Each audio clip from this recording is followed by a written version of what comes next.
umaga po sa ating lahat at morning devotion po. Ang aking morning devotion is for today is ay mabasa po sa awit. At bago po ang lahat, Lord, thank you Lord for this day. At thank you Lord for the life. At thank you Lord to the life of my employers sa aking pamilya sa Pilipinas, Lord. Protect them, Lord. At sa mga manunood po at sa mga baguhan po na nananaliksik ng inyong mga salita, Lord, naway Panginoon, pagkaluan mo po sila ng heart desire na kagaya niyo po. At sa mga nangyayari po sa paligid namin, ikaw po ang in control sa lahat po. In Jesus' name I pray, Amen. Aking babasahin for today ay mabasa po siya sa mga awit. So, ang unang aklat ng awit. Dalawang uri ng pamumuhay. Mapapalad ang taong hindi lumalakad sa payo ng masama, ni tumatayo man sa daan ng makasalanan, ni umuupo man sa upuan ng mga manunuya, kundi nasa kautusan ng Panginoon ang kanyang kagalakan at nagbubulay-bulay araw at gabi sa kanyang kautusan. Siya ay gaya ng isang punong kahoy na tinanim sa tabi ng agos ng tubig, na nagbubunga sa kanyang kapanahunan. Ang kanyang dahon na may hindi nalalanta, sa lahat ng kanyang ginagawa ay nagtatagumpay siya. Ang masama ay hindi gayon, kundi parang ipang itinataboy ng hangin. Kaya't ang masama ay hindi natatayo sa hukuman, ni sa kapulungan ng matuwid. Ang makasalanan, sapagkat ang lakad ng matuwid, ang Panginoon ang nakakaalam. Ngunit mapapahamak ang lakad ng makasalanan. So, di po ba? Totoo po ito, guys. Related po ito ngayon sa ating nangyayari sa ating trending yan sa Pilipinas. Alam niyo po, wala po akong as a Christian po, hindi po ako pumapanig. But tinitignan ko po yung anggulo.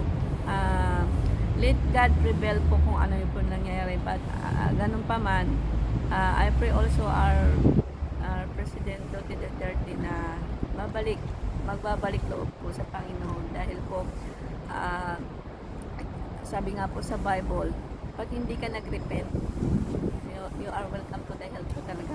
So dito na po tayo sa aking morning devotion. Yan.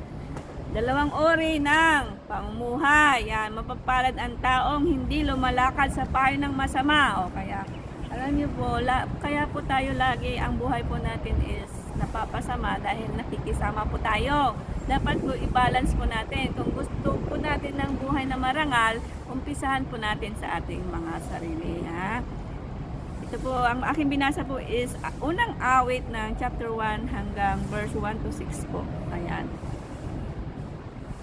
Mapapalad ang taong hindi lumalakad sa payo ng masama ni tumatayo sa daan ng makasalanan at umuupo sa upuan ng manunuya. Ayan. Alam niyo po, pagka nakakasad lang, kasi araw-araw minumura ang presidente, isipin na lang po natin, paano yun ang minumura natin is si Jesus Christ pa lang. Diba? Ganun po nangyari noon, diba? Sa kaunan, we never know. Kasi kita nyo si Bongbong, tahimik lang naman po siya. Diba ba? Kaya, just pray lang po mga katulad ko pong Kristiyano. Kundi nasa kautusan ng Panginoon ang kanyang kagalakan at nagbubulay-bulay siya sa araw at gabi kanyang katapusan. Alam mo, katulad ko po, alam niyo po, hindi po ako naapektuhan sa nangyayari. Bakit? Kasi alam ko si Lord po ang Hari, King of Kings. Kung presidente lang po si Jesus Christ na lang po ako. Kasi sa kanya ko po natagpuan talaga ng tunay na kapayapaan at kasaganahan sa buhay. Alam niyo po, ang kasaganahan sa buhay hindi po lagi sa pera. Yung may peace of mind ka, yung malusog ka, at saka wala kang kaaway. Yan. Ako po, ayoko po ng away. Kasi yan po yung natutunan ko sa Bible. Di bali nang ako yung lukuhin, okay lang yun. Kasi God knows everything. Yan. Kung kundi nasa kautusan ng Panginoon ang kanyang kagalakan at magbulay-bulay araw at gabi. Yun din po ang gawin nyo, bulay kayo araw at gabi para hindi po kayo may stress. Alam niyo po yung mga vlogger na lagi na lang panira, alam niyo po, alam niyo kawawa po kayo. Sinasayang niyo lang yung oras niyo po. At saka magtrabaho na lang po kayo, imbis naman batikos kayo. Ay, naku po, wala pong mangyayari sa buhay niyo kung di batikos-batikos. Harating niyo po yung sarili niyo mong buhay. Huwag mo makialam sa buhay ng iba. Ay, naku, buhay nga naman. Yan. Siya ay gaya ng isang punong kahoy na itinanim sa tabi ng agos at tubig. Ayan, kita nyo, para siyang pag masipag ka, syempre hindi ka magugutom. Yan. At nagbubunga ng kanyang kapanahunan. O, di po ba, nagbubunga siya ng kanyang kapanahunan. Kung gumawa ka ngayon ng mabuti, hindi mo ngayong hindi mo ngayon aanihin pa. Kaya magtanim po tayo ng kabutihan. Kita niyo po, maganda po yung ginawa ni Presidente Duterte di ba gumawa siya ng kabutihan. Ngayon marami siyang ngayong kakampi. But in the law is law. Yun po ang ating tatandaan. Huwag po natin kakalimutan yon, guys. Ayan. Ang kanyang dahon na may hindi nalalanta. Ayan, hindi malalanta. Bakit? Kita nyo, yung sina family ng Bongbong Marcos, maliit pa po ako nun, hindi pa po ako pinanganak. Marcos pa rin hanggang ngayon.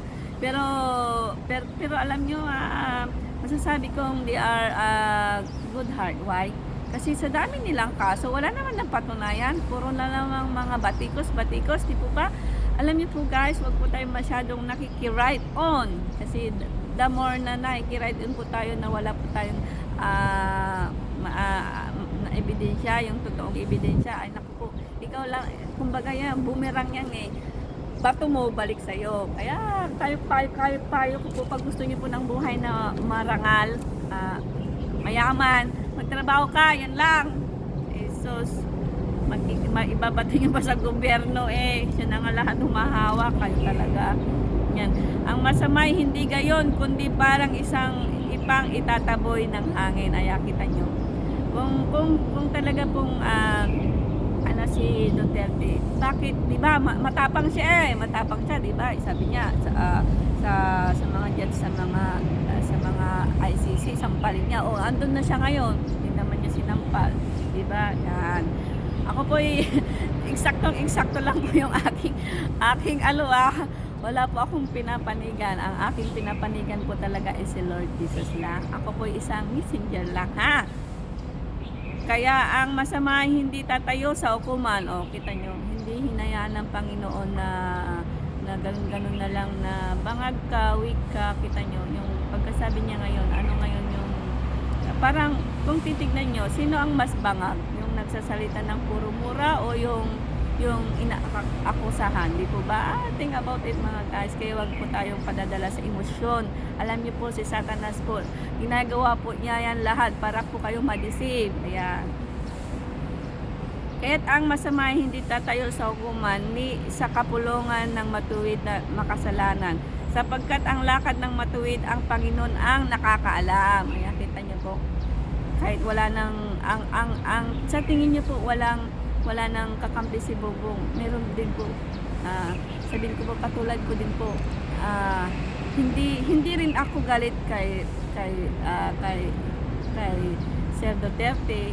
Hindi rin ako galit. But kung titignan nyo po, sinasamahan po ng Panginoon si Bubong kasi kita nyo, araw-araw na lang sa social media ang tawag sa kanya, bangag weak. Pero kita nyo, ang weak siya, pero yung pinakamatapang, pinakamalakas, pinaka-powerful na sa ating bansa, pero nandun sa ICCC. Tingnan niyo po kung paano gumalaw ang Panginoon, di po ba? Ngunit ang mapapahamak ang lakad ng makasalanan. O kita nyo, kaya lagi, wala na nga sa pwesto po si Sir Duterte, pero parang siya pa rin, ang feeling niya, siya pa rin yung ay salot po yan. Wala pong akong sasabi niyan. Pero wag niyo pong angkinin.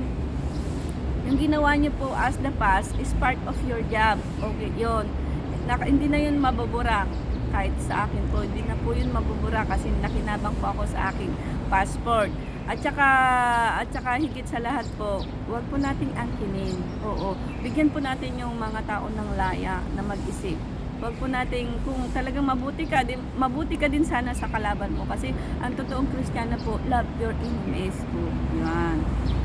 So hanggang dito na lamang po at naway huwag po tayong magkagulo po sa mga nangyayari sa sitwasyon sa ating Pilipinas dahil alam niyo po, God control everything. Kahit ano pong gawin po natin na alam niyo po doon sa Job, di ba? Wala na lahat ng kaibigan, but in God's perfect time is stored up. But I pray pa rin sa ating Pangulong Duterte na is repent. Sana po mag-repeat na po siya bago pa po ang lahat.